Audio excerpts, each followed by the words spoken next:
Hey guys, welcome back to the channel. Today we're going to talk about censorship.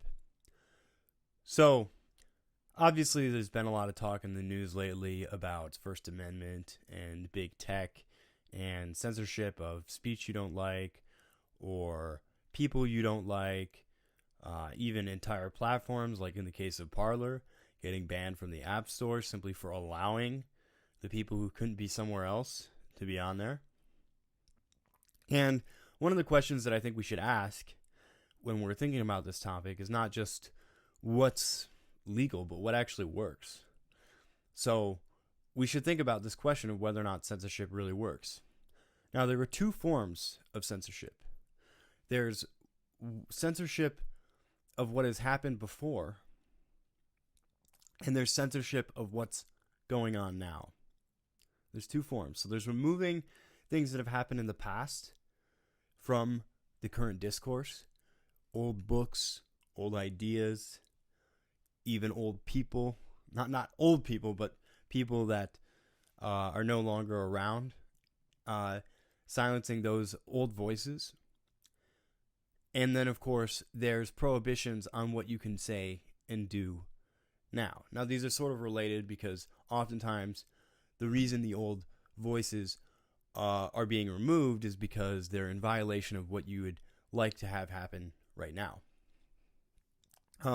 But this is a question that I think people aren't giving enough attention to. It's just, is censorship even practical as a strategy?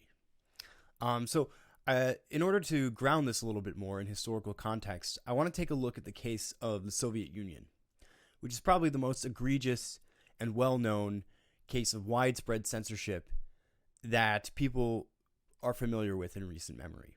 Obviously, there's still some censorship going on all over the place, not only in big tech, but also in places like China and elsewhere.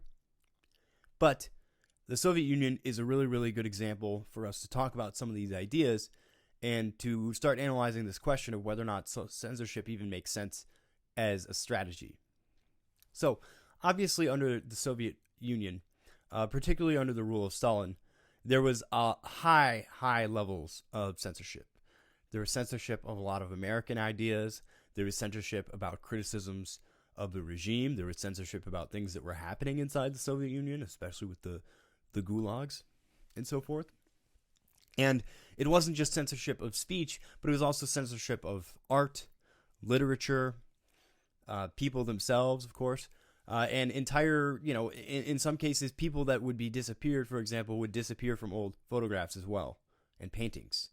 And things would need to be approved by various governmental bodies in order for them to be published. Or they would get published and then they'd get redacted or removed. And, whole sections of a book or a movie would have to be changed in order to fit the governmental guidelines.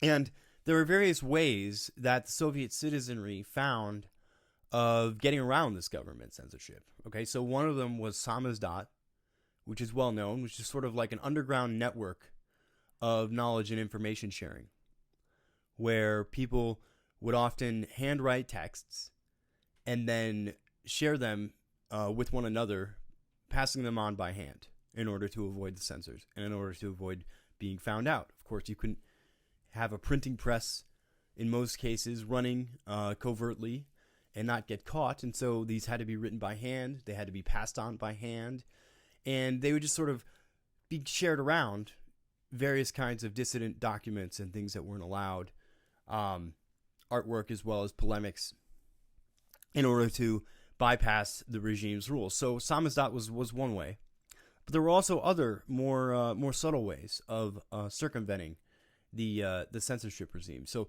there was also Allegories and Anecdotes, right? And so one of the things you can do if you're being censored or if you're in a regime where there's high levels of censorship is, instead of saying what you actually mean to say, you can simply say it in a more indirect way through an allegory, through a folk tale, through myth. And you can sort of spread these around, and they become very difficult for the authorities to get rid of and to censor and to pinpoint, because they're not actually saying what it is that is technically not allowed. You can censor certain words. Even here on YouTube, there are certain words, certain topics that aren't allowed to be discussed. I won't be bringing them up for obvious reasons. But if there's an idea out there and people need to talk about it, they're going to find a way to talk about it. And so it doesn't matter if they need to tell a fairy tale where the point of the tale gets the message across without saying it directly in those words. Or maybe they simply exchange one word for another and sort of like leave it as a cue, as a little clue for people that are reading it or listening to it or watching it to pick up on, the people that are in the know. So these are sort of more indirect ways of avoiding it. There's also things like misdirection. So in the Soviet Union, for example, there was this strategy called the dog method.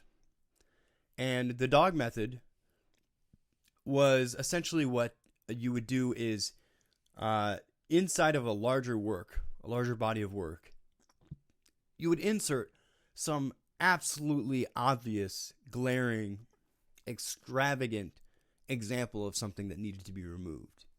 So the case of this is there was a movie produced, or one example of this at least, is that there was a movie produced where at the end, the director had this scene where there was a giant nuclear bomb going off.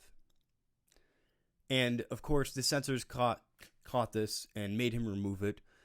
And what this really does is it focuses their attention on one big obvious thing so that they don't focus their attention so much on what the rest of it is saying. Okay, so you take out the bomb scene, they say, look, you can't have that in here, and they remove it. And then because they have sort of invested the time and energy into doing that, they're sort of overlooking maybe more subtle aspects of it because, well, this director obviously, is being it's so blatant in their disregard for the rules here. And so this is a form of misdirection by which you can sort of sneak things in by purposefully putting in foils, things that are features, not bugs, inside of a larger work. And so these are some of the strategies that were developed inside the regime. And as I said, there always is going to be a way for people to talk about the things that need to be said, one way or the other. One of the things that a lot of people say, I know Dave Rubin says this a lot, is that, if you can control people's speech, you can control their thoughts. And that's true to an extent. It is really hard to think about things you're not allowed to talk about, simply because it's hard to process them psychologically if you're not allowed to speak about it or write it down somewhere. But at the same time, I push against that argument a little bit because if there's something that's really, really important and that everybody knows is going on, some sort of problem, and people are lying about it, well, then the opposite of whatever it is that they're lying about is going to become clear.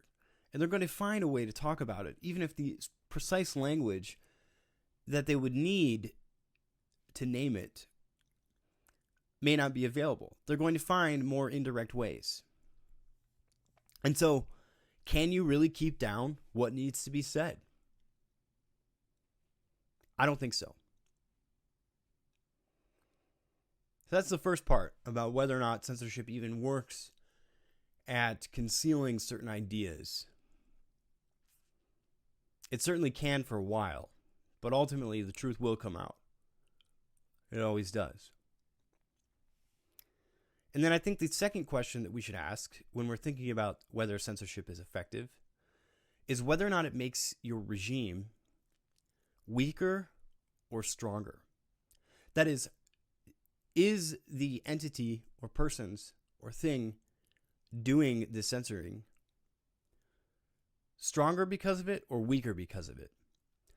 I'm going to make the case that if you're saying that certain things need to be censored, obviously beyond calls to violence, not just calls to violence and certain top secret information, like maybe military secrets, those kinds of things, maybe you keep under wraps. But I'm talking about political ideas. Is a regime stronger or weaker if it needs to censor its dissidents, its own citizens? And I'm going to make the case that if you need to censor at all, one, that's a sign of weakness. So it's a sign that you're weak, that you can't tolerate that dissent. And two, the act of censorship itself makes your regime even weaker. It makes your regime weaker because the criticisms that people might have, or the problems that might need to be solved, aren't allowed to be talked about. They're not allowed to be worked through in an open and transparent manner. And so what you're doing is essentially you're sweeping things under the rug. And you're not letting it get out. You're not letting it process. A strong regime can take the slings and arrows that come from its dissidents. It can afford to be criticized because it knows that whatever criticism gets lodged at it isn't going to topple it over. It's going to absorb that criticism, and maybe it takes it and changes, or maybe it doesn't. But either way, it's confident that whatever criticism comes its way isn't going to totally destabilize it. And in fact, if it's smart, if it's a well-designed regime, it will utilize that criticism as feedback to get better. Now, again, that doesn't mean that it necessarily listens to every way that it's criticized. It may get better in the opposite direction. It may get better in a way that that makes the dissidents different. But either way, what it's doing is it's improving, right? It's playing this competitive game with itself. Because, of course, the dissidents inside a regime are also just part of it. In The Open Society by Karl Popper, he talks about this. We have these democracies, particularly the American democracy, has this notion of freedom of speech. And the idea behind freedom of speech isn't just that citizens should be able to get to say what they want because they like to, or because, we have freedom and we don't have a king. It's not like a anti-authority type thing. It's actually more deep than that. The idea behind freedom of speech is that if you say the things that you need to say and you criticize the regime, well, then the regime can actually correct itself. It uses freedom of speech. We use freedom of speech in order to make corrections to what we're doing, in order to understand how we're not doing things correctly. And in The Open Society, Karl Popper talks about this in terms of the scientific method. He makes an analogy between governance and the scientific method, saying that in the same way that science is continually correcting itself when it's proven wrong, right? When new data comes in, you can think of free speech or criticism of a regime as new data. It may or may not be valid data, but it is new data. And the way that science progresses is it continually improves itself. And it improves itself through negation, right? We discover that what we thought was true isn't true. And therefore we improve our theories, we improve our methods. And by this process of continuous criticism, science moves on. And in his famous book on the topic, he argues that democracies function in a similar way. They continually improve by receiving this criticism.